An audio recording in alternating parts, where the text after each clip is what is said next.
Past me, you suck. I was going to say, like, Oh. thank you. I'm sorry.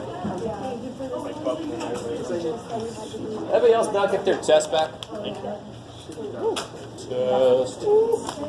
Everybody. Oh. Me too, but I was surprised at what I got, so I'm happy. Yeah. So, guys,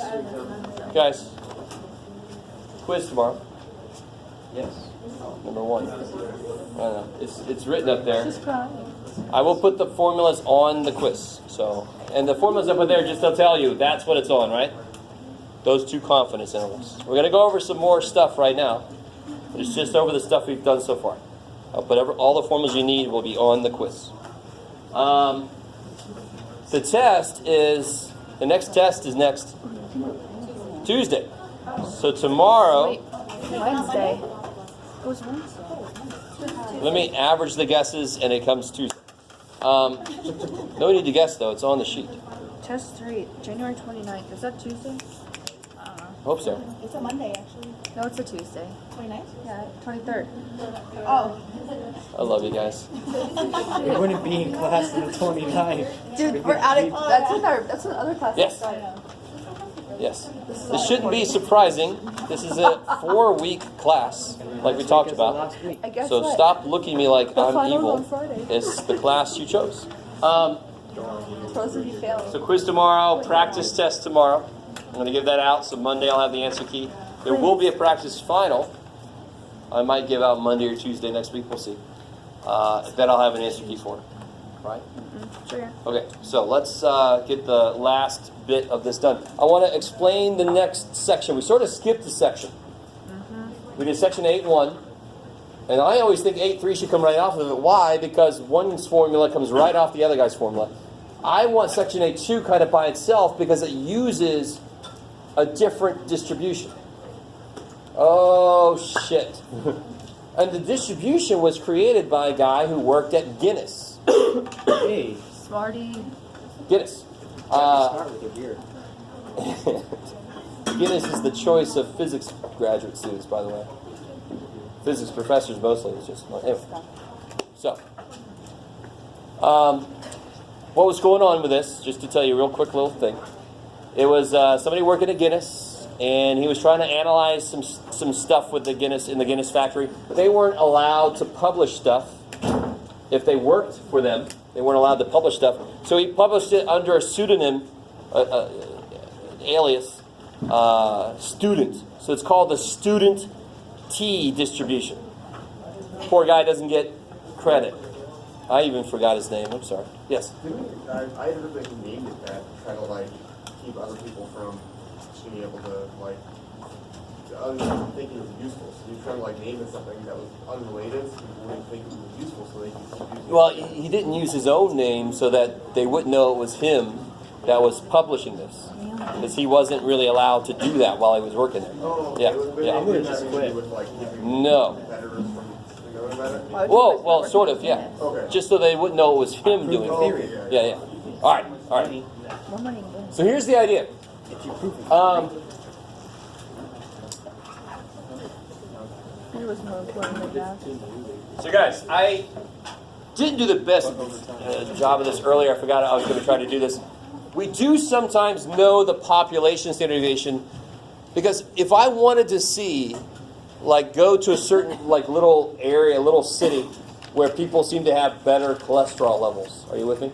Yes. I could go take a sample and analyze them. But I know the population standard deviation of cholesterol levels. I could have access to that, right?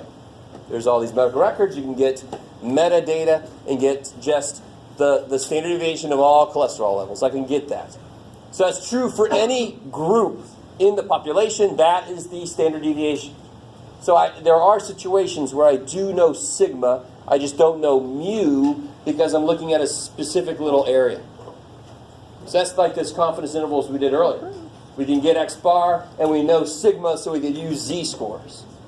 Now, what should happen to a confidence interval if there's a part of it I'm not sure about? So instead of using Z, we're going to use a different score here. And yeah, it is a different chart. I've got it. Oh, shit. So if I have an S instead of sigma, if I have an S, sample standard deviation, that is going to be wrong. It's my best guess for sigma, but it's going to be wrong. So if there's a part of my formula that I am unsure about to begin with, what should happen to my interval? Should it get bigger or smaller? It's got to get bigger to cover my ass for not knowing part of this for sure. Are you with me? Visuals sometimes help, right? You guys, does that make sense? If there's a piece, so I always like to think of this, again, I was talking about fish nets earlier this semester, but I was thinking about a confidence interval as a fishing net, and you know a certain fish swims in a certain area, so you throw out a big enough net to catch it, right?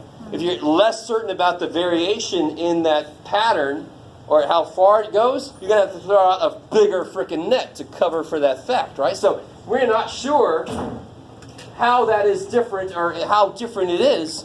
So instead of using a z-score, I'm going to put something here that's always a little bit bigger than the z-score would have been. So the z-score would have been 1.96. Maybe this score is going to be 2.01.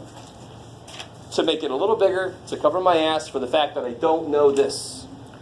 Does that idea make sense? So if the idea makes sense, the actual work isn't that hard. It's exactly the same as before. Instead of looking at the z-score chart, I'm going to look at the t-score chart. Oh, Lordy. Oh, there's several more charts this semester. Just get used to it. Just accept it. Let it wash over you. Charts. So we're gonna have another chart. Yes, I got it right there. Better than having Let me give it to you. Now watch this. You guys understand this? On the test, you're going to have these, and then the p-hat one also, right? So when do you use t-scores? When you don't know sigma, when you only have s. Does everybody understand? What do I have to be true before I can do either one of these? What's got to be true before I can do either one of these? I have to know it's a normal distribution. I got to know that period. Now, once I know it's normal, I could do either one of these. But when do I do this? When I don't know sigma. And what tells me that? The stupid formula tells me that. Please let that tell you that. I always get people using t's out weird. No. When you know s and you don't know sigma, that's when you use frickin' t. So if I knew both of these, if I knew sigma and s, what am I going to use? Frickin' z. That beats this dude. I only have to use this when I don't know this. Okay, so let me give you the chart. We'll talk about how the hell to use it. It's the first thing we do whenever we get a new chart is how the hell does this thing work?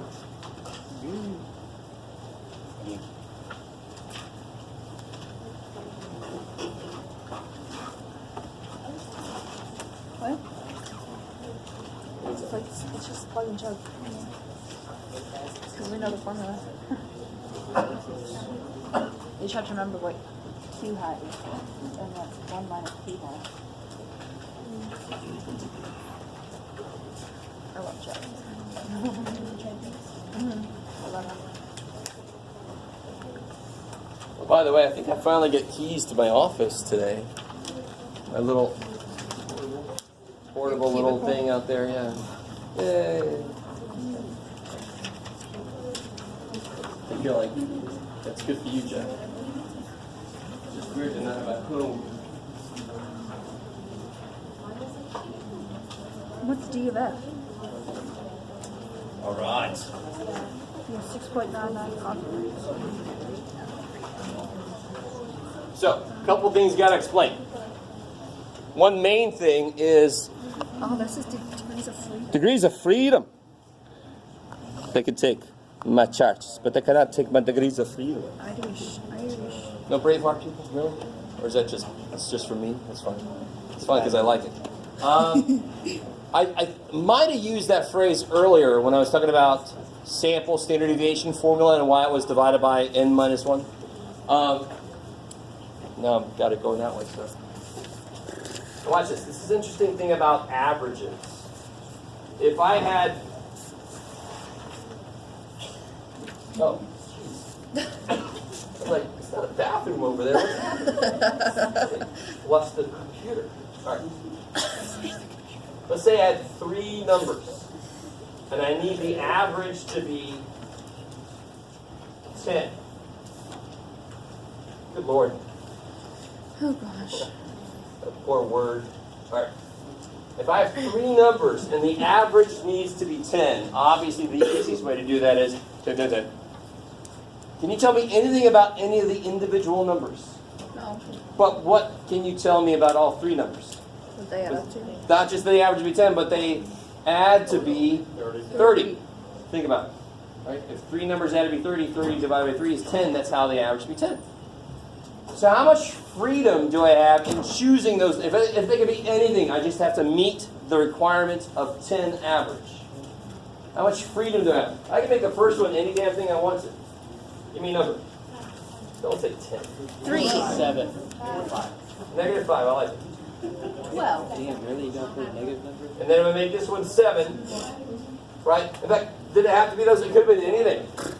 But now, do I have the freedom anymore? No, I don't have freedom. I've got to make that average work. So what's the last thing got to be? 28. So far, what did I add to be 2? So I need 28 more. So it's got to be 28. So when I have three things, what are my degrees of freedom? N minus 1.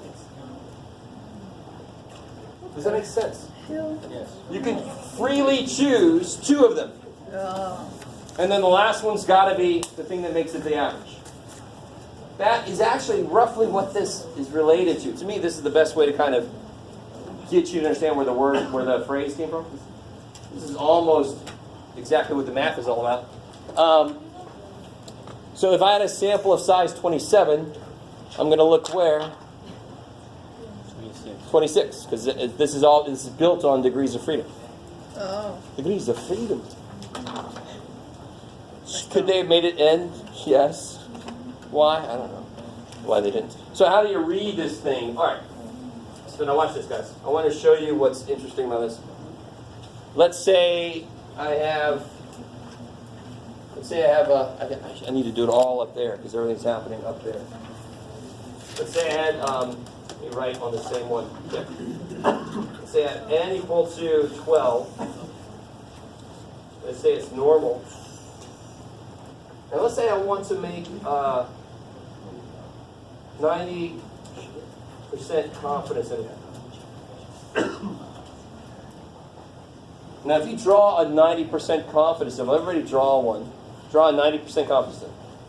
It's normal, right? Thank God I told you it's normal because N12 is not big enough.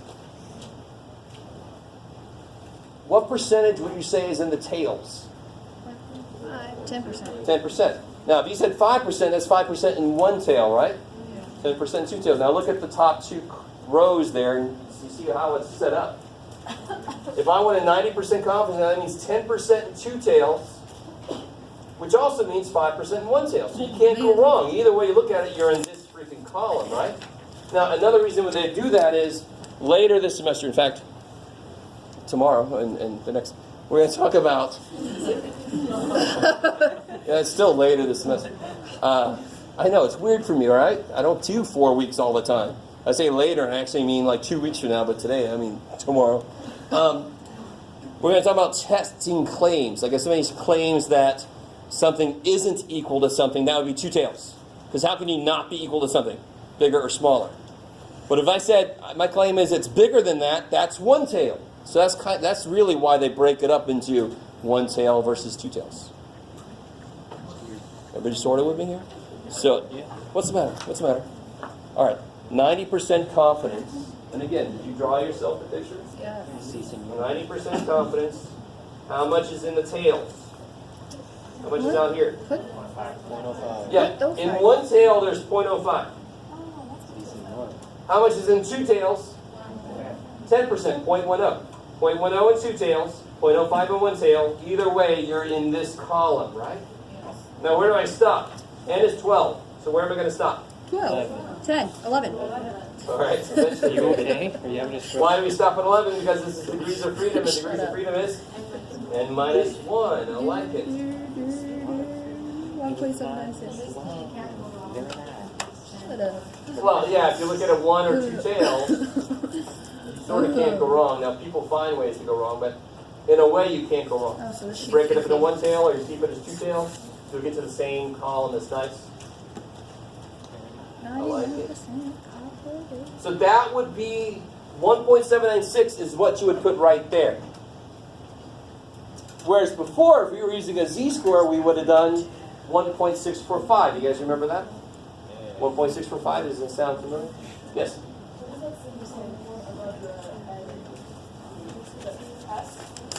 S? Okay. What does that stand for? Sample standard deviation. We got to know some standard deviation, or we're screwed. I like it. All right. So again, now watch. The interesting thing is, as my sample size gets bigger, I'm less uncertain about S. As I get a bigger and bigger sample, that should become closer to this, shouldn't it? That's the whole idea since day one, is the bigger the sample, especially if it's randomly picked. So now watch what happens as my sample size gets bigger. My t-scores do get smaller. In fact, what the hell do they do when my sample is large? They become a z-score. So this is a t-score chart, but z-scores are on this damn chart. Remember what we just did, 2.33? 2.326. That's for a 98% confidence interval, 2% in the two tails. Do you see that? So you can use the t-score chart to get z-scores. Later this semester, today or tomorrow, I'm going to do exactly that, and someone's going to go, "Where's the t-score chart?" Just plug it up with me. So remember, t-scores were invented to cover our ass for when we only have S, not sigma. But the bigger, in fact, you gotta love it, is to say large. How large is large enough? Indefinite. That's why they leave it like this. When the sample gets really big, they become z-scores. They're not needed anymore. You don't need to make them bigger. You don't have to cover your ass when you have a huge sample. S is basically sigma then. Does that make any sense? Yeah. So now you don't have to use the z-score chart and do the thing as long as, so what confidence intervals could we do? 99%, 98%, 95%, 90%, 80%. If it's any of those, I can use this. If it's not those, if it's 93%, like your crazy ass teacher does sometimes, you have to go back and use the z-score chart. Oh, I like it. What if you don't know the signal? Oh, then you can't do it. So, thankfully, Can't do it, haha.